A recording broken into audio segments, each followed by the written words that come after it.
Heath ঢোলকিয়া একজন বিলিয়নিয়ারের ছেলে, যার বাড়ির সামনে বিশ্বের নামি দামি সব বিলাসবহুল গাড়ি দাঁড়িয়ে থাকে, যার বাবাকে ডায়মন্ড কিং নামে পুরো ইন্ডিয়া চিনে, যার নিমন্ত্রণে স্বয়ং নরেন্দ্র মোদী তাদের বাসায় চলে যায়, যিনি তার 600 কর্মচারীকে একসাথে 600 গাড়ি উপহার দেন। তার ছেলেকে কেন রাস্তায় চা বিক্রি করতে হলো?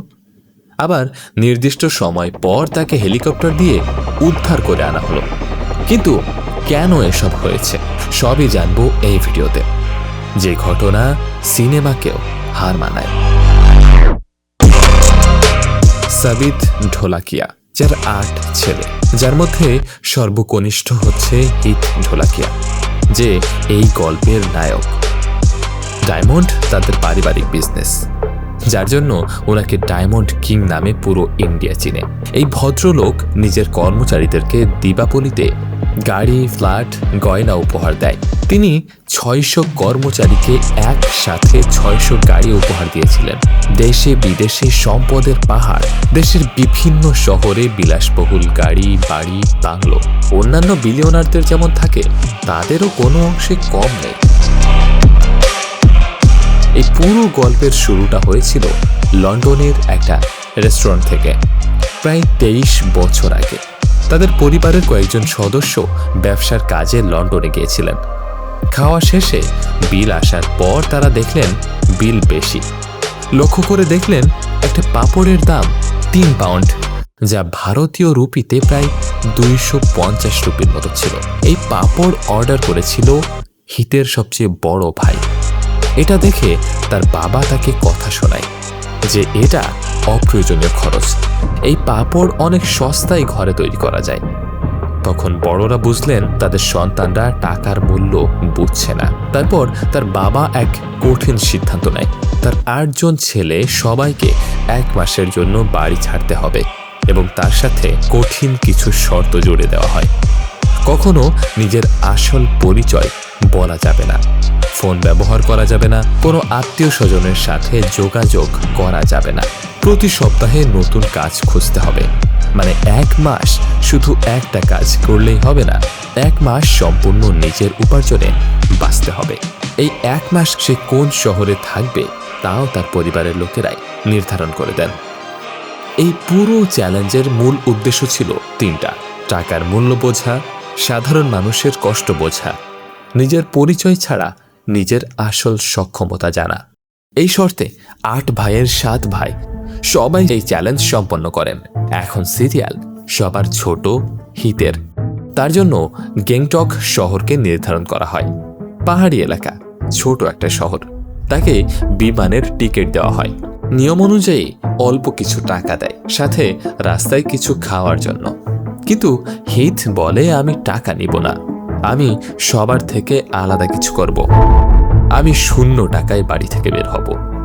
তার ভাই লুকিয়ে 500 টাকা তার ব্যাগে রেখে দেয়, যেটা হিথ এয়ারপোর্টে গিয়ে টের পায়। পরে সে 500 টাকা এয়ারপোর্টেই খেয়ে শেষ করে ফেলে। এরপর সে গ্যাংটকের উদ্দেশ্যে রওনা দেয়। কিন্তু আসল সংগ্রাম তখনই শুরু হয়।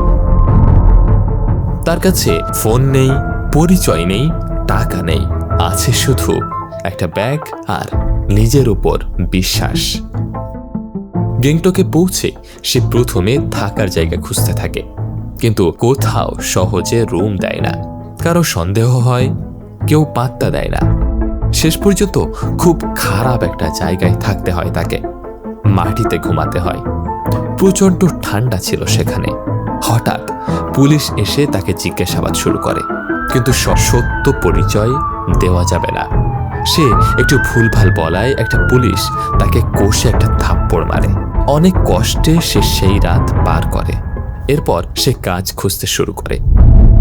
প্রথমে একটা রেস্টুরেন্টে ওয়েটারের কাজ পায় সে, কিন্তু কাজটা শুধু অর্ডার নেওয়া ছিল না। 2 দিন শুধু পরিষ্কার পরিচ্ছন্নতার কাজ করানো হয়। টয়লেট পরিষ্কার, মেঝে মোছা, বাসন ধোয়া, সব কিছু। সে বলেছিল, জীবনে কখনো এমন কাজ করিনি। কিন্তু তখন বুঝলাম, যারা প্রতিদিন এই কাজ করে তাদের জীবনটা কতটা কঠিন। তারপর সে পরের সপ্তাহের জন্য অন্য কাজ খুঁজতে শুরু করে, কারণ নিয়মেই আছে প্রতি সপ্তাহে ভিন্ন ভিন্ন কাজ করতে হবে। তারপর সে একটা বারে কাজ পায়, সেখানে সে কাজ করতে থাকে। কিন্তু হঠাৎ একদিন একটা ক্লাস পড়ে যাওয়ায় ম্যানেজার তার উপর ক্ষিপ্ত হয় এবং পানিশমেন্ট হিসেবে তাকে গান গাওয়ায়। তারপর সে তৃতীয় সপ্তাহের জন্য কাজ খুঁজতে থাকে এবং একটা জুয়েলারি শপে চাকরি পায়। সেখানেও প্রথম দিন শুধু পরিষ্কার পরিচ্ছন্নতার কাজ করায়। কাজ করতে করতে তার হাত কেটে যায়। এভাবেই কাজ চলতে থাকে।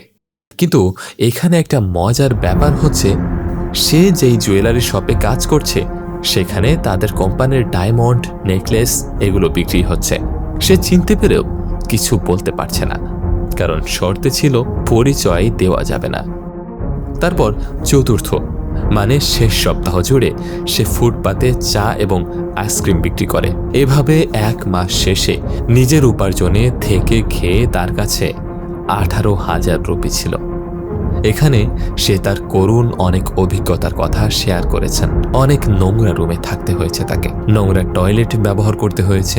সাধারণ মানুষ প্রতিদিন কত কষ্ট করে সে তা অনুভব করেছে। তারপর 1 মাস পূর্ণ হওয়ার পর তার পরিবার হেলিকপ্টার নিয়ে গ্যাংটকে যায় তাকে আনতে। তারা গিয়ে দেখে সে চা নিয়ে ঘুরছে। তারপর হিথ পূর্বে যেখানে যেখানে কাজ করেছে সব জায়গায় যায় এবং সবার সাথে আসল পরিচয় দিয়ে কুশল বিনিময় করে চলে আসে। সবাই অনেক অবাক হয়ে যায়। তো বন্ধুরা, আজকের ভিডিওটি কেমন লেগেছে অবশ্যই কমেন্ট করে জানান এবং সাবস্ক্রাইব করুন আমাদের চ্যানেলটিকে।